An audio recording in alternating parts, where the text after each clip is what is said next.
This is just a privilege, just be sitting down breaking bread. Welcome to New York and Brooklyn. Tell me about this documentary, Take Me to a River. This is a very, very important documentary in that it's really celebrating the rich musical legacy of Memphis music as well as the Mississippi Delta.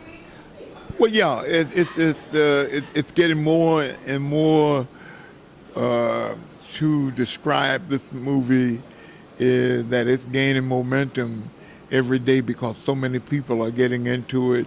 As you know, we've pulled in probably the biggest public school system in the world when you talk about the public schools of New York. And that in itself is flattering, and that's saying a lot about the movie because it is about who's going to take this thing on into the future, you know. And as you can see tonight, when you saw those young kids out there doing, I wish I had an answer from the movie, That is so, I mean, it touches my heart because I work with community-based organizations, and so now here we have a movie that fits right into that category. You know, this also pairs you up, like you said, with the next generations. Al Capone, Snoop Dogg. There's a cadre of younger musicians that are collaborating with you guys. Tell me about the shared experience about what you brought and what they brought to this. Well, first of all, the respect, getting to know each other, these two different genres of music, and realizing that it's really not that different when you look at it.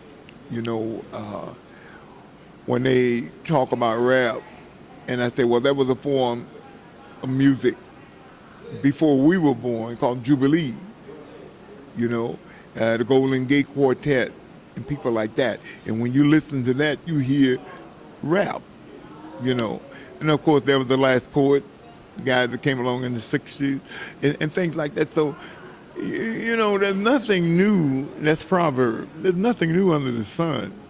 It just goes 360. This documentary also chronicles, and actually this is the very last time the world gets to see a very important blues legend, the great Bobby Blue Bland. Bobby Blue Bland, my idol, my friend. Hey, all of these things, and hey, when you hear Bobby Bland, for those that have been out of touch with this music for a few years, it was still going on, and it still is, But yeah, to be able to say, I saw the very last days of the great Bobby Bland, that in itself is a privilege. When we talked earlier today about the origins, and a lot of the black experience started from the church. And the church and the blues are pretty much diametrically different, but they're diametrically the same. Very much so. Tell me, because those same people that were sanctified on Sunday, they were the main ones on Saturday night getting it in. Like the parent, would say, so you're going out tonight, huh? You're grown now. You're going out tonight. Okay. I'm okay. Well, that's cool. Just be ready to go to church in the morning. I don't care what you do tonight. Be ready to go to church Sunday morning. That is, then you have my blessing. I'll pray for you while you're out sinning. But that was the typical role of the black church and the black family. It was, we automatically, grew up in church and what have you.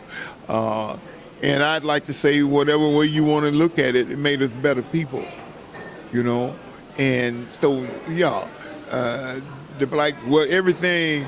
See, because the black church didn't just serve as your religious needs; it also did the social. Your social life was built around the church because that was the only game in town. If you're in the country, or even if you're in the city, that same attitude was brought to the city as well. Everything was centered in the black family around the church.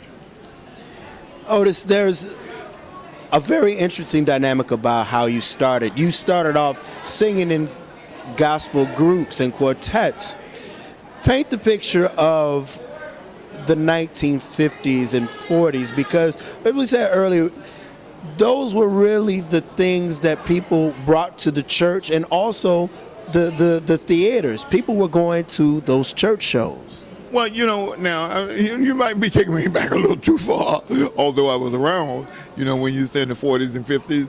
I was born in early 40s, 42 in fact, But when you come to, I joined the Sensational Nightingale in '64, So, yeah, I knew all of the great gospel singers, Sam Cooke, Ira Tucker, the Dixie Hummingbirds, Claude Jeter, the Swan Silvertones, all of these people, I was blessed to have been able to go on those tours and the caravans, and the caravan was always the temptation of gospel, simply because you had all those great lead singers in the group. Everybody could sing lead, and everybody had hit records in the caravans, you know. So that was the thing about this music, what was happening, and that's where soul came from. You know, I think we asked the question about R.H. Harris, who was Sam Cooke's idol. Now, if you're talking about someone that was Sam Cooke's idol, then you know that person got to be the man, you know, and he was. You know, not only did he Sam, but Archie Brownlee, the Five Blind Boys, you know, these were guys who took that R.H. Harris thing on, you know. So, and when you listen to them, that's what's so interesting. When you listen to Archie Brownlee, when you listen to Sam before he took it to another level, you know, you hear all of that R.H. Harris stuff. Even Johnny Taylor, when he was with the Highway QCs, later on went with the Soul Stirrers, you hear those R.H. Harris runs and things, man. You, in 1956-57, left Muncie and went to Chicago, and I interviewed Bobby Rush, and he talked about Chicago in the 50s, and Chicago's very unique. It's not a Detroit, it's not a New Orleans, it's not a Philadelphia.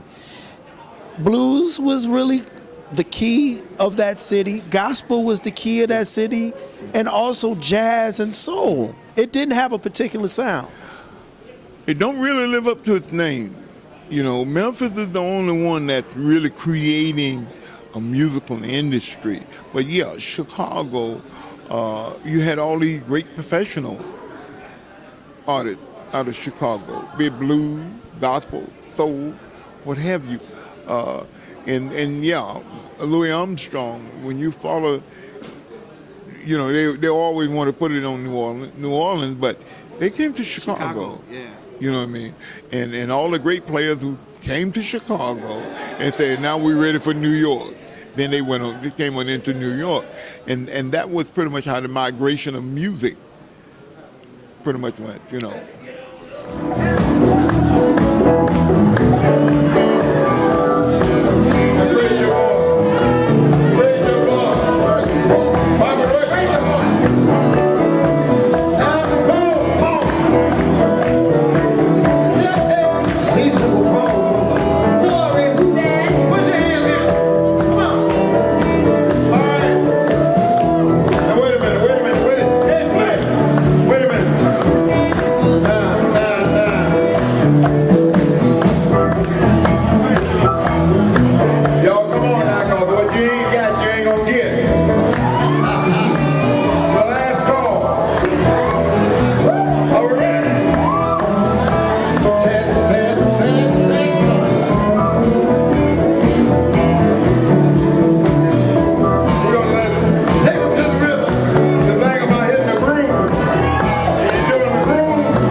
Very blessed to have worked with some very important icons and pioneers in the game.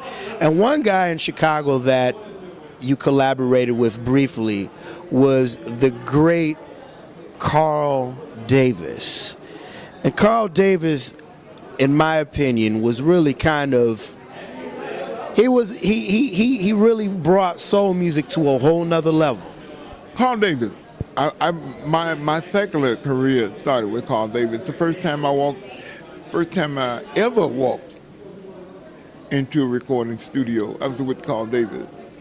And I started at the top because he had just gone over to Columbia, and here I am in this great CBS studio, headquarters there in Chicago on McClure Court, and Carl, again, I went in with Walter Jackson, Major Land, and it's almost like being on a sports team. I was the one that got cut. Major went on with Monkey Time and all that stuff. Walter Jackson, one of the greatest balladeers you will never know of. And he influenced Luther Vandross. Yeah. He's a great singer, and I think probably the only thing that really, and it's sad, but the only thing that really got in the way of him just being a lady woman killer was the fact that he had polio. He was dealing with polio and on the crutches, but beautiful, handsome guy and whatever, but sometimes how these things can get in the way of, but there was nothing wrong with the voice. The voice was really happening there, and so I recorded for Columbia, but that was never released. So on this tour right now, and I got to give you the Otis Clay pack. When you look at that wonderful pack, pack that's out right now, that was the early days of my recording, my first recordings, and things that was released. Then you go to the wonderful pack, you find that there's a lot of things that I recorded that had never been released. But that was kind of how my career went. Carl Davis was the man, and of course, they had that Chicago connection where they hooked up Curtis Mayfield and Gene Chandler, of course. Duke of Earl. Yeah. Well, see, Carl had did, really at that time when they did it, Gene was in a group called the Duques, and I guess, folks get into that solo thing. So I'm not necessarily so much Gene, but the people decided they wanted to make a Gene Chandler. And that's where the Duke of Earl thing came from. But when I listened to that record and I hear the bass singer, I knew all those guys, that was in the Duques. You talk about your time at Wonderful Records, and you had a mentor that really helped you get your first hits, and also he kind of really grounded you in the sense that as the music was changing, you had to find your own style. Well, George Lena, Wonderful Records, like a father to me, and that was the thing that happened to me in this business. I didn't meet mentors, I met family members. George Lena was like that, and so was Willie Mitchell. These were the people that taught. When it comes to George Lena, how we would sit and we talk about life. Then there's Willie Mitchell who could teach you about music, but he was also telling you still could apply that same principle. What he taught you about music, you could apply that principle to your everyday living, and that was the thing that happened at Willie Mitchell's Repast. Because, that was the last album he did was on Solomon's, which was Solomon's last album. And, of course, Solomon was there. And Solomon was there, Huey Lewis, we all sitting in the back. Daryl Carter, writer, Woman's Gotta Have It, most of the stuff I do. And Jay Blackfoot. He's no longer with us either. No longer with us, And we were talking, and everybody telling these Willie Mitchell stories. I don't want to get away from George Lena, but I mean, it's one and the same as far as I'm concerned. And Solomon and Daryl Carter and myself, as well as Jay Blackfoot, we all had that Willie Mitchell connection. And we were talking, and it seemed like a hush came over the conversation all at once, and everybody looked at each other and said, he wasn't a producer. He was a teacher. And that's how he did the music thing. George Lena, well, that's where my philosophy of life came from. A lot of the things he and I used to I sat in his office, and we'd talk. I remember, because I was still with the Nightingale. I had a contract with Wonderful. So you were moonlighting. You could say that. Some other things too. But and it was George Lena. That's where the father thing came in at, because, he said to me, he said, hey, whenever you get ready to record, just come on in. I know you're doing the gospel thing, but whenever you get ready, when you want to do it, we'll do it. Otis, soul music was evolving in the 60s, and the voice, the male vocal, and even the females, there was a different bread. Solomon Burke was totally different than Jerry Butler. Oh, yeah. Curtis Mayfield was totally different than Wilson Pickett. Tell me some of the musical influences that you grew up listening to that had an impact on you vocally and musically. Well, you know, and thank God we grew up in an era where there was identity, not sameness. You could sit and listen to the radio and right away. Sometimes you could listen to the music before you even hear the voice and knew who it was, because sometimes you could identify the music with that particular person or whatever the case may be. So my influence is so broad because, okay, I'm a kid growing up in Mississippi. You didn't have a lot of black programming during that time. So I listened to the Grand Ole Opry.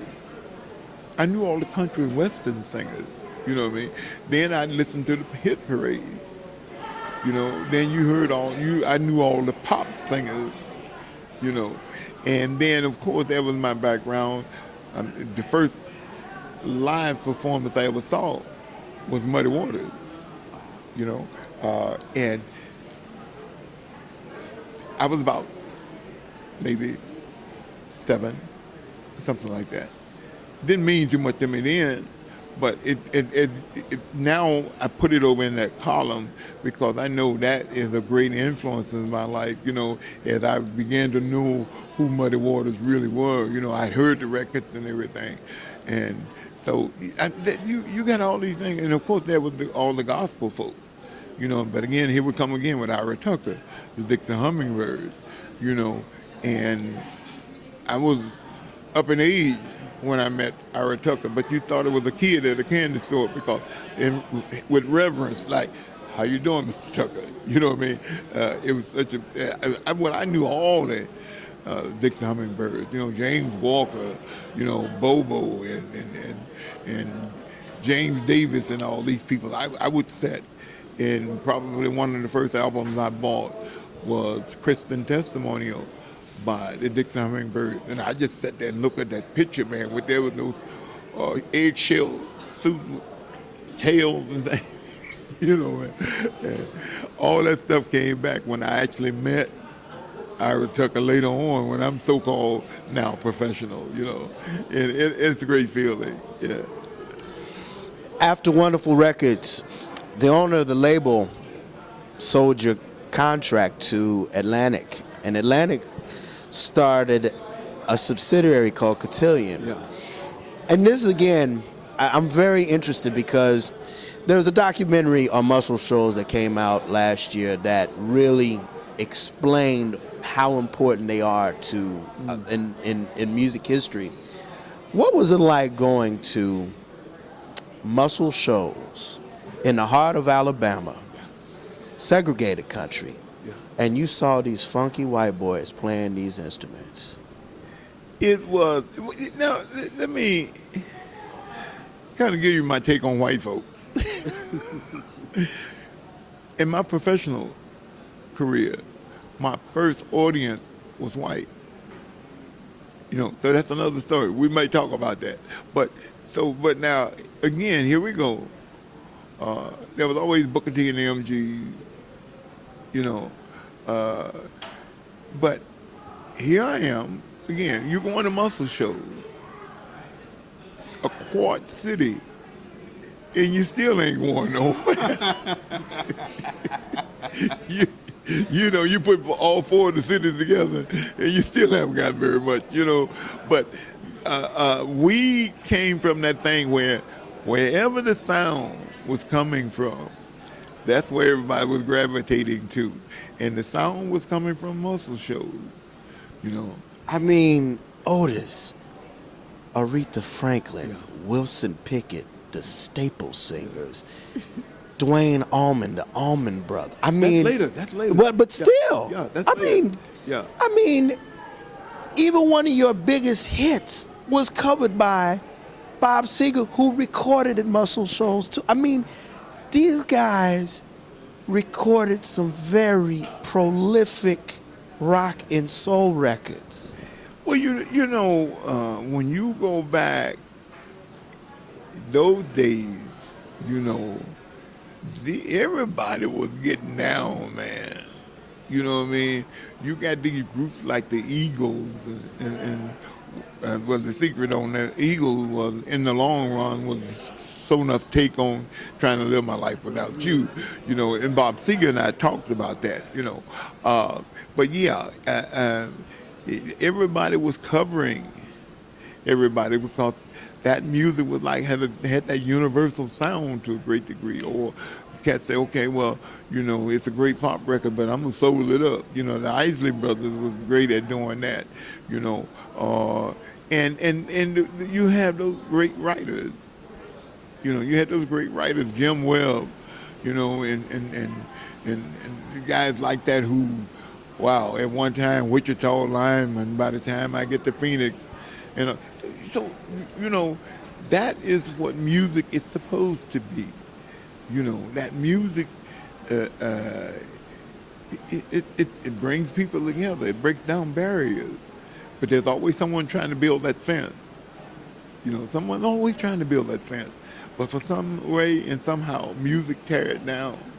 You know what I mean? They try to corrupt it, and they can do a very good job at it. But I guarantee you, music will come through. And that's the key to this whole thing.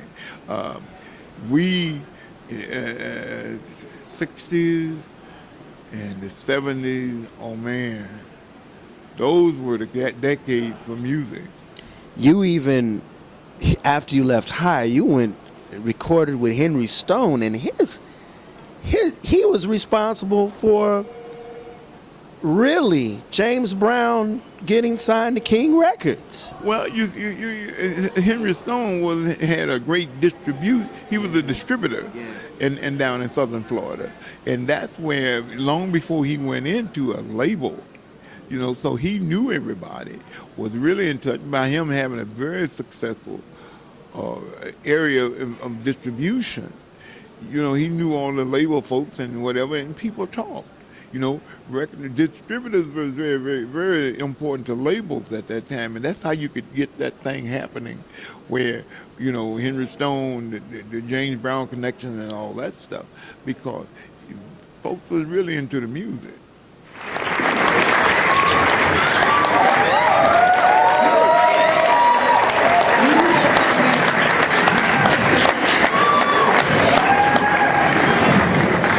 New York. There's a lot of things, a lot of places in the world, with a lot of milestones. I won't tell you the last time I played this stage, but I will tell you that I started playing this stage in 1964.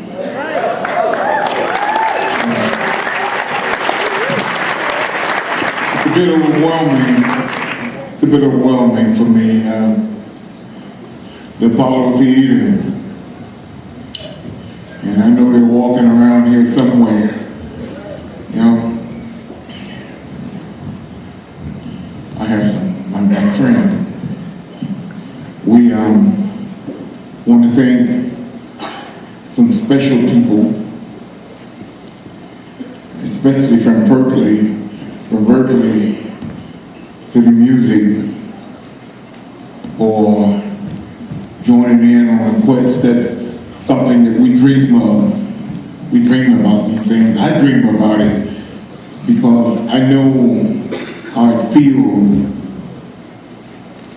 and the Apollo Theater, the Regal Theater, and all the great movie chains that was across the country at that time. And I too was that little boy that used to walk in and with the janitor and leave with the janitor. And I was blessed to have that position to come in and do it myself. And I saw that same little boy out there, and I understood him. And we're working with some young folks now. That is a great feeling. Thank you, Berkeley.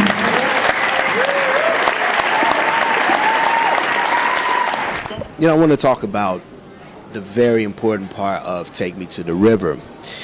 We go to Royal Studios in Memphis, and as we know, this is a very, very important studio because Willie Mitchell really ran high records, and you, Syl Johnson, Al Green, I could name some more artists. And Peebles. That was the female on the end of it, you know. Yeah.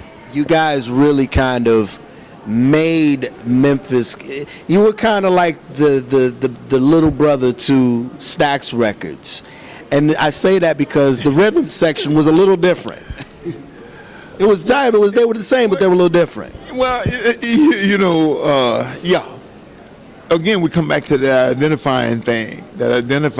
But now you got to understand, Al Jackson, pretty much on most of those Al Green things, that was Al Jackson playing drums and doing a lot of the writing. They would go up in some area where they fish and whatever, and Willie Mitchell, Al Jackson, and Al Green would write. So, here we go again with that interlocking thing with that music, and then you take muscle shows. The horn players was coming out of Memphis, which was right up the road, that you might say. And so it's a lot of things that was happening there, and here you got pretty much, to a great degree, an all-white rhythm section, an all-black horn section. You know what I mean? The backup singers, you wind up with Sweet Inspiration and folks like that, with Sissy Houston and people like that. So, a lot of people are still catching up with that music, What was it about Willie Mitchell as a producer that differentiated him with guys like Jerry Wexler and Gamble and Huff and the Chess Brothers? I never, the thing about Willie Mitchell, what makes a great producer is when you can get something from someone that even they didn't know they had. You understand? That's a great producer. Now, what makes a great producer is a producer that can make you feel comfortable. You don't feel intimidated. I'm working with the greatest. This guy got all these great hit records, and I'm working with him. You don't feel that when you're working with a Willie Mitchell.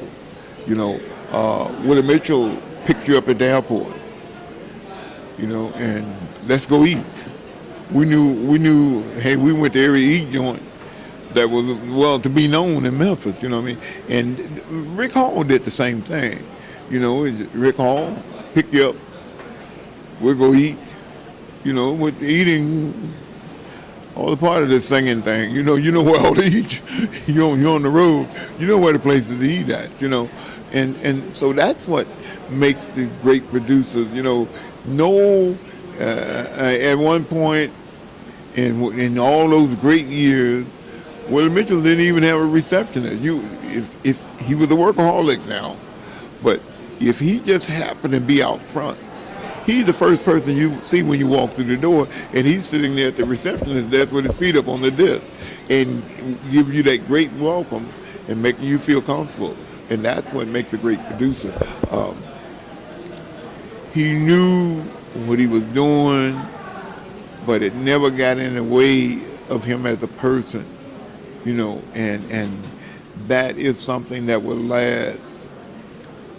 have lasted. And that's where the success is coming from with this movie right now. You know, the influence, the great influence of Willie Mitchell, the house that Willie Mitchell built, and what have you. You know, and these are the things that you're seeing. He's the only producer out of Memphis that went through the ages, you know. And that's what made him such a great producer.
You know what really also made high records were the Hodge brothers. Yeah, yeah.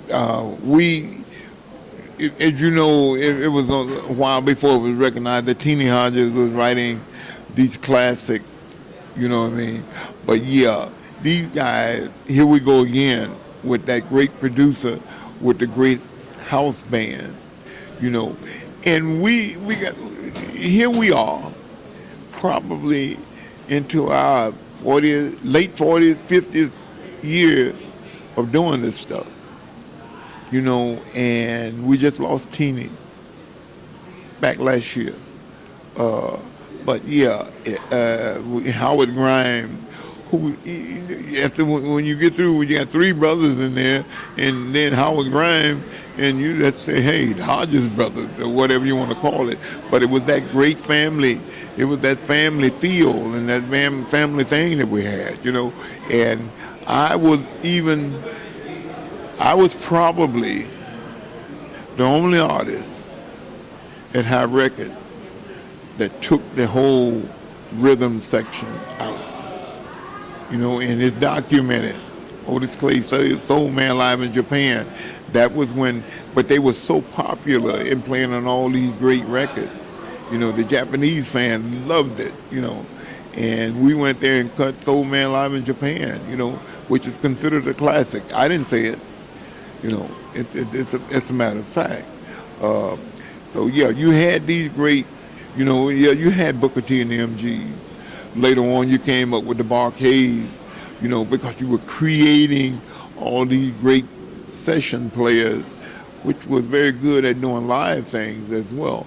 But yeah, we had the best house band on the planet, and we're talking about all day or an hour or two.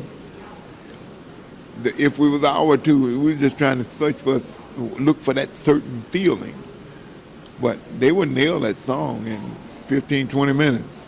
Okay, now let's get the feeling. Well, let's get that feeling that we really want.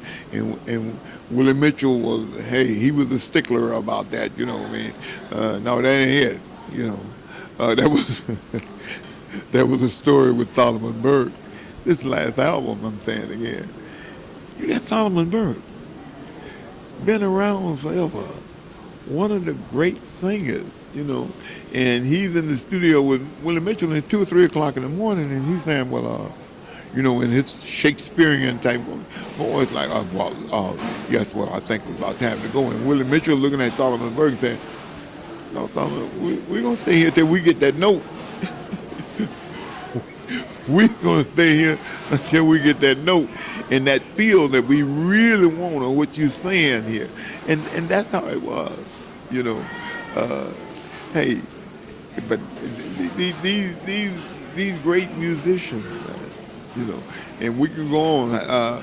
Muscle Shoals had that rhythm section, what I mean? And it was a big rhythm section.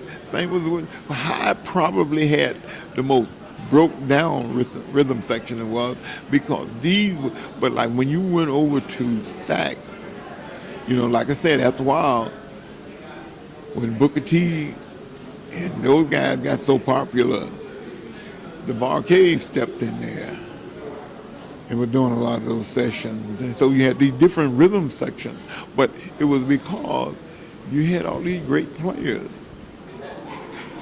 That's what this thing was all about. And it's great now doing this tour. We miss Teeny, of course, but we still got the base, the foundation of that high rhythm section, man. And it's always great.